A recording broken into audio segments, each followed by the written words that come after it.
The story you are about to hear is a wonderful tale of revenge and romance. Please subscribe to the channel if you enjoy the story and comment with where you're watching from. Thank you for listening. John, after 17 years, we're eliminating your position, my boss said bluntly, with the coldness of someone reading from a script. Clear out your desk by the end of the day. The smell of stale coffee and his office's cheap air freshener suddenly felt suffocating. My name is John Miller, 54 years old. And until that Monday morning, I was the senior systems analyst at Meridian Technologies, right in the heart of downtown Chicago. For nearly 2 decades, I was the backbone of the IT department. From the days of dial-up internet, with its unmistakable screech, to the complete migration to the cloud, 3 CEOs had come and gone while I remained, a fixed gear in the machine. I trained every rookie, recovered every file a desperate director swore was lost forever, and worked weekends and holidays without asking for a raise or a simple pat on the back. So, when Daniel called me into his office, and Vanessa from HR was already sitting there with a folder on her lap and a rehearsed smile, I knew instantly. The energy in the air had shifted weeks ago. It was a palpable tension, like the static electricity before a storm. I understand completely, I said, nodding once, keeping my posture straight. The surprise was zero, but the disappointment was a physical weight in my chest. I left without another word. No anger, no pleading, just a silent, icy acceptance that seemed to startle them more than any outburst would have. Back at my desk, I watched the younger employees. They glanced at me sideways, then quickly looked back at their screens as if my misfortune were contagious. News travels fast in corporate hallways. Most of them were talented programmers I had trained myself. Good kids, but they had no idea what was really behind our systems, or how the older architecture full of patches and brilliance actually worked. None of them could navigate the custom software I wrote in the dead of night, or find the administrator credentials buried 3 layers deep in every system, a security measure that only I knew about. I began to pack my things methodically, each movement deliberate. The photo of my family on vacation in Florida, the mug my son made in high school with a crooked painting on it, and a small cactus that somehow had survived 17 years under the cold fluorescent office light. It was a survivor just like me. Bethany from marketing stopped in front of me, her face tight with indignation. "John, I just heard. This is ridiculous. You practically built this place with your own hands." I shrugged, placing an old manual in the box. "Companies change direction, Beth. It's the cycle." But with no warning, "After everything you've done for them?" Her voice was louder now, drawing curious, guilty glances. "It's fine," I said quietly, more to calm her down than because it was true. It wasn't fine at all, but I wasn't going to give them the satisfaction of a scene. As I was leaving with my cardboard box in my arms, Daniel came out of his office. Not for a goodbye, not for a handshake, just to watch me, to make sure the old hardware was truly being discarded from the building. What none of them had bothered to realize over the years was that I had become the most critical person in the entire company. Not because I was a programming genius, but because I was meticulous and invisible. I documented everything. I created secure audit protocols years ago, at the legal team's request during an old scandal, to track unauthorized access. Protocols they themselves had forgotten existed. And I, of course, had copies of everything. Secure offline copies. In my car in the underground parking garage, I sat for a moment, the smell of damp concrete filling the silence. I looked up at the 12-story building where I had spent most of my adult life. The security badge I had just returned had been renewed 16 times. I started the engine and drove into the chaotic Chicago traffic. They had no idea. Wednesday was going to be fun. I had been at Meridian since the company was just 2 floors in a modest office building in the suburbs. I started when my daughter Olivia was in kindergarten. Now she was finishing her master's degree in architecture. The company grew and I grew with it. I turned down offers from higher-paying competitors because loyalty to me was a 2-way street. Or so I thought. My wife, Andrea, used to joke that the servers were my second family. She wasn't entirely wrong. I knew every system, every workaround, every makeshift solution to problems the executives in expensive suits didn't even know existed. The infrastructure I built survived 3 acquisitions and countless innovations that management embraced with fervor and then abandoned months later like an old toy. Daniel became my boss 5 years ago, a young MBA type who called our department IT resources instead of people. He was always talking about optimizing, about efficiency, about digital transformation. Buzzwords that usually meant firing the older employees and overworking the younger ones. At first, I tried to help him understand our systems, the complexity buried under years of growth and adaptation. "We need to prepare for the future, John," he'd say in meetings, looking right past me as if I were a relic. 6 months ago, he brought in a consultant named Philip Mason. Expensive suit, firm handshake, Stanford degree featured prominently on his LinkedIn. They would lock themselves in meeting rooms for hours, speaking in low voices when I walked by. The smell of conspiracy was stronger than the coffee. 3 months ago, I noticed my access permissions were being quietly modified. Nothing obvious, just small changes to administrative controls. I could have complained, but instead I just watched and documented every change, every denied access. "You seem distracted lately," Andrea said one night as we sat on the porch. The distant sound of the city in the background. "Is everything okay at work?" I shook my head, taking a sip of my beer. "Just some changes. Nothing I haven't seen before." I lied to protect her and maybe to protect myself. But these changes felt different. I was being left out of meetings. Emails about critical system updates stopped including me. Projects I would normally lead were assigned to the younger team, who would then come to me for help in secret. That's when I found it. A company-wide memo about modernization initiatives that had never been shared with me. It described a complete restructuring of the IT department under new leadership, Philip Mason. My title, Senior Systems Analyst, wasn't even on the new org chart. That same day, I discovered something else. While running a routine security scan, the kind no one else bothered with anymore, I noticed strange patterns in our financial software. Regular, almost weekly transfers to a vendor I didn't recognize, the Apex Solutions Group. A quick search showed the company had been registered last year with a P.O. box address. The payments, authorized by someone high up, started small but were growing each month like a tumor. I said nothing, just made notes, copied the encrypted logs, and kept watching. Sometimes the quiet guy in the corner sees everything, precisely because everyone assumes he sees nothing. The morning after I was fired, I was in my home office staring at my personal laptop. No alarm had woken me. No traffic on the I-90 awaited me, just silence and the weight of what had happened. Andrea brought me coffee, placing the mug beside me without a word. After 19 years of marriage, she knew when I needed space. "I'm going to the grocery store," she finally said, breaking the silence. "Need anything?" I shook my head. When the front door closed, I unlocked the bottom drawer of my desk and took out a USB drive. One of several I kept safe. Company policy strictly forbade removing data. But years ago, when the legal team needed an audit system to track insider threats, I was clear about the need for external backups in case of catastrophic system failure. They signed the authorization and then simply forgot. I plugged it in and began reviewing the files. Encrypted internal emails, meeting minutes I shouldn't have had access to, financial records that normal employees would never see. And there it was, a complete history of payments to Apex Solutions Group, nearly $10 million in 18 months. The approval chain led directly to our CFO, Bruce Teller. I dug deeper, cross-referencing dates and amounts until the pattern emerged clear as day. The payments aligned perfectly with a series of software license renewals, but the amounts were inflated, sometimes by 15%, sometimes 20%. Small enough not to raise immediate suspicion from a lazy auditor, but large enough to add up to a fortune. I pulled the registration for Apex Solutions Group from the state's business registry. The listed owner was Trevor Teller. A quick social media search confirmed what I suspected: Bruce's brother-in-law. They were siphoning money from the company through fake overbilling on legitimate expenses.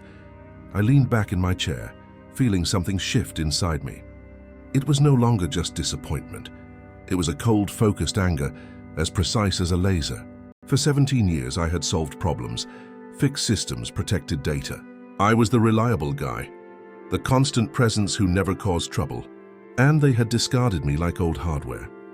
My phone buzzed with a text from Sam, a junior analyst I had mentored for the last 2 years. "Dude, John, just heard about yesterday. That's so messed up what they did. Philip Mason is already moving into your office." I set the phone down without replying. The pieces were fitting together now. Daniel and the CFO needed me gone before someone with my knowledge could connect the dots on their scheme. They probably thought the evidence would disappear with me, that I was just some old IT guy who didn't understand modern finance. I opened my email and started composing a message to the board of directors. Then I stopped, my finger hovering over the send button. Too direct, too easy to dismiss as the bitter accusation of a resentful employee. I needed firepower, surgical precision, a way to expose the fraud that couldn't be ignored or covered up. I deleted the draft and started making plans. Tomorrow was Wednesday, the day of the board meeting. Quarterly financials would be presented. $1 million bonuses would be approved. Perfect timing. I closed my laptop and went to the living room window, looking out at the neighborhood where we raised our kids and built our life. For the first time since yesterday, I smiled. On Wednesday morning, I sat in my car across the street from the Meridian headquarters, drinking coffee from a local shop and watching the employees file in. On the passenger seat was my laptop, logged into an email account I created years ago for security testing. It looked like it came from an internal company domain, but it wasn't traceable in the main directory. At exactly 9:15 a.m., I made my first move. An email to Daniel with the subject line "Financial Irregularities. Urgent review required." It contained a basic summary of what I had found about the Apex payments. I included enough detail to be credible, but kept the brother-in-law connection out of it. It was the bait. If Daniel was involved, he would panic. If not, he would investigate. Either way, the chaos would begin. At 9:45 a.m., my phone rang. It was Daniel's number. I let it go to voicemail. His message was short and breathless. "John, we need to discuss your email immediately." "Call me back. It's urgent." I didn't call. Instead, I went to a coffee shop, fired up my laptop and waited, feeling the adrenaline of a chess match. At 10:30 a.m., another email appeared. This one from Vanessa in HR. "Mr. Miller, we have received a concerning communication that potentially violates your separation agreement. Please cease all contact with Meridian employees and be reminded of your confidentiality obligations. Any further communication may result in legal action." The tone was threatening, but the content screamed panic. Oh, so that's how they were playing it. I hadn't signed any agreement. At noon, I went to my bank and accessed my safe deposit box.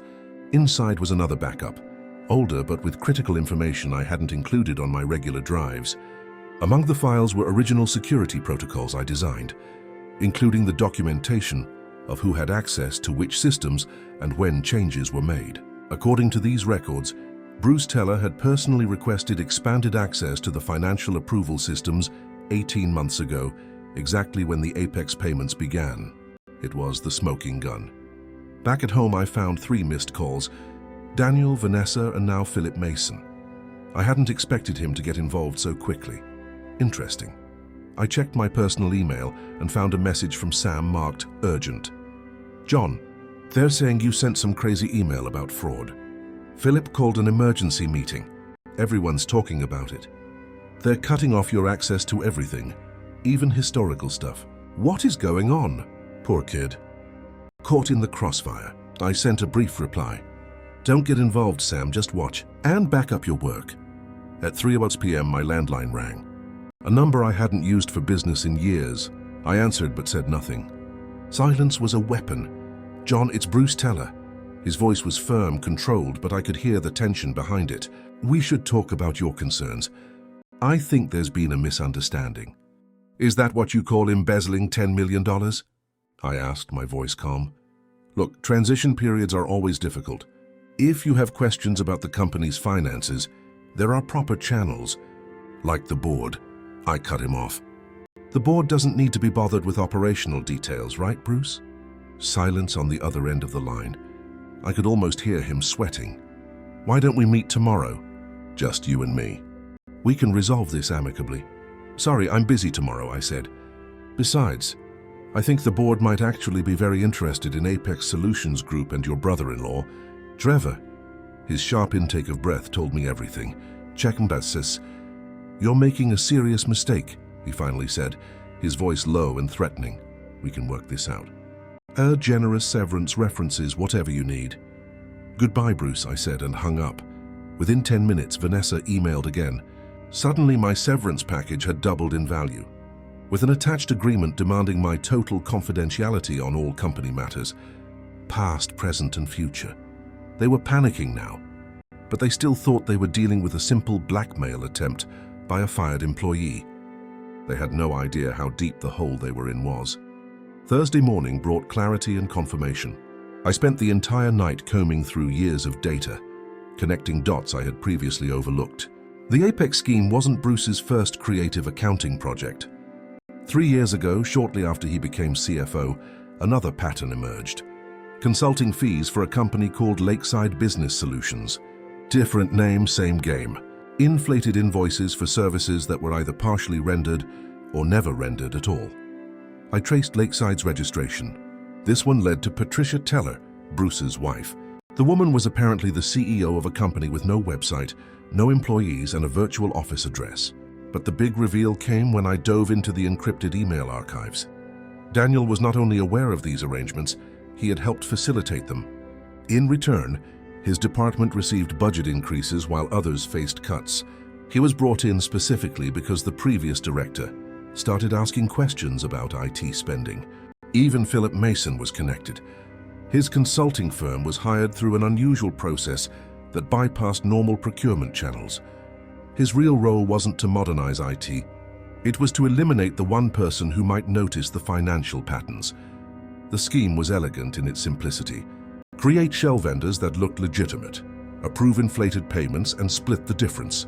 Since real services were being provided, just at marked up prices, auditors looking for completely fraudulent charges wouldn't notice. For over 3 years, they had siphoned nearly $22 million. I compiled everything into a complete, impeccable report. Spreadsheets showing the pattern of increases, business records linking the companies to Bruce's family, email exchanges proving Daniel's knowledge and participation. Then I did something they didn't expect. I contacted Robert Koga, a board member I had worked with years ago during a security implementation. He was semi-retired now, but still attended the quarterly meetings. He was old school, a man who valued honor. "John Miller," he said, answering on the second ring, his deep voice unmistakable. "It's been a long time. I heard you left Meridian." "Not by choice," I replied. "Robert, I need 15 minutes of your time." "It's important." There was a pause. I could picture him on the other end, sizing up the situation. Is this about why Bruce and Daniel were huddled together looking like two ghosts? "Yesterday's board meeting was tense." "Probably," I said. He gave a dry laugh. "I always figured you knew where the skeletons were buried, John. Where can we meet?" An hour later, we were sitting on a bench in Millennium Park, just a few miles from the headquarters. I handed him a sealed envelope containing a printed summary and a USB drive. "This is everything," I said. "Dates, amounts, connections. I'm not looking for my job back. I'm not looking for money. I just want the right people to know what they did to the company I helped build." Robert studied me with his experienced eyes. "Why come to me?" "Because you actually read the audit reports. I've watched you in meetings. You ask the hard questions." He nodded slowly.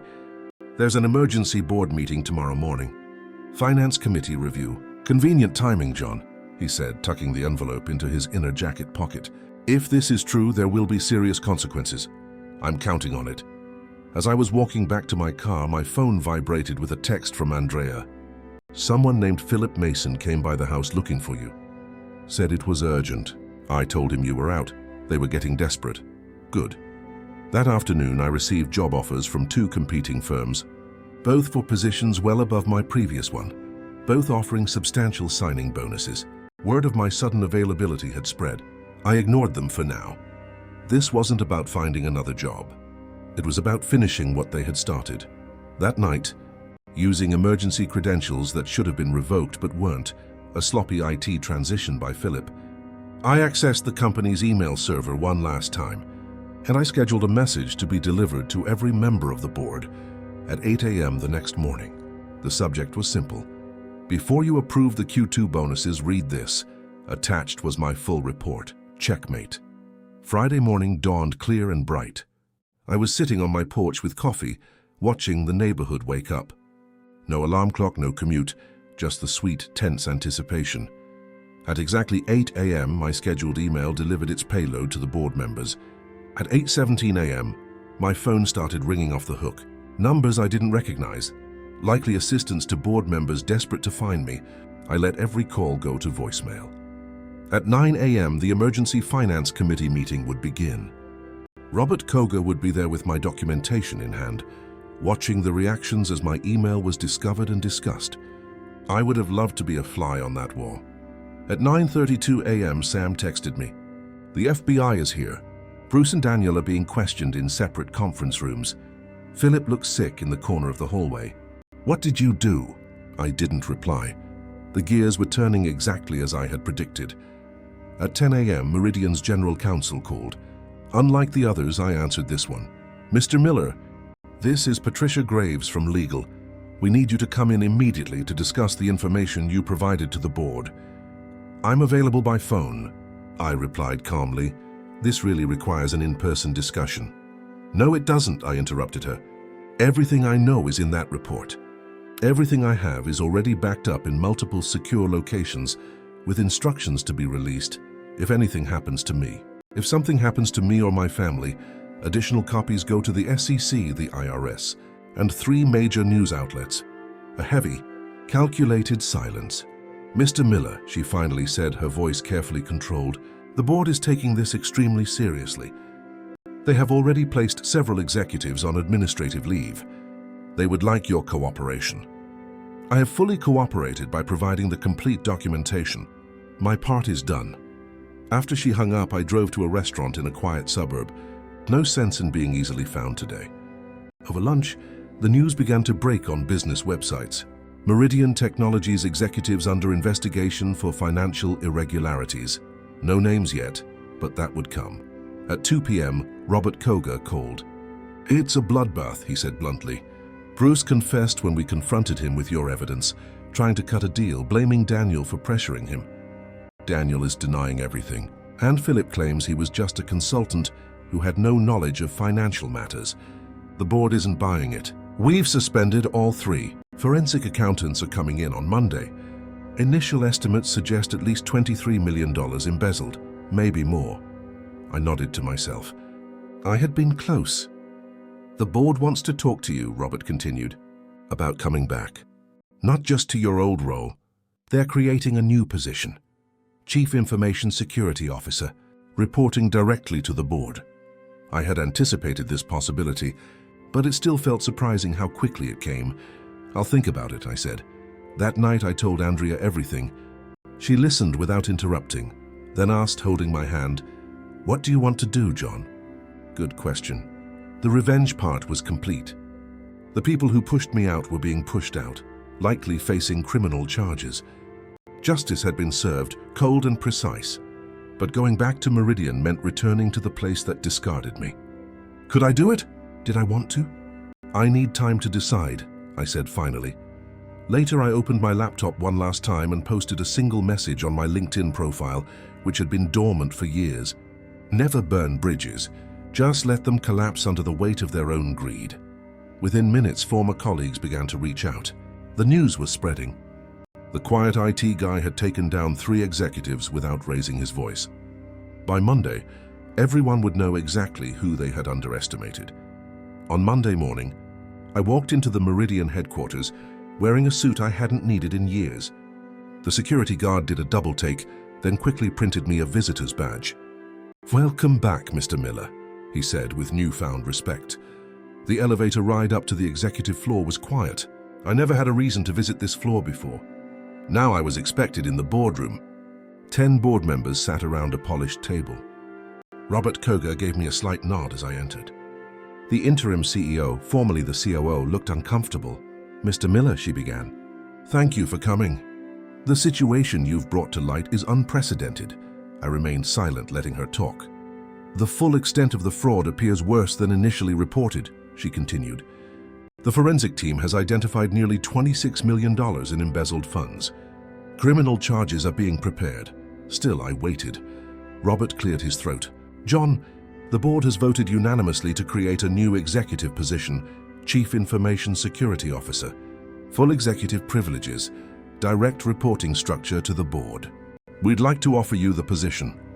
I placed my briefcase on the table. "Inside you will find my conditions," I said. "They are non-negotiable."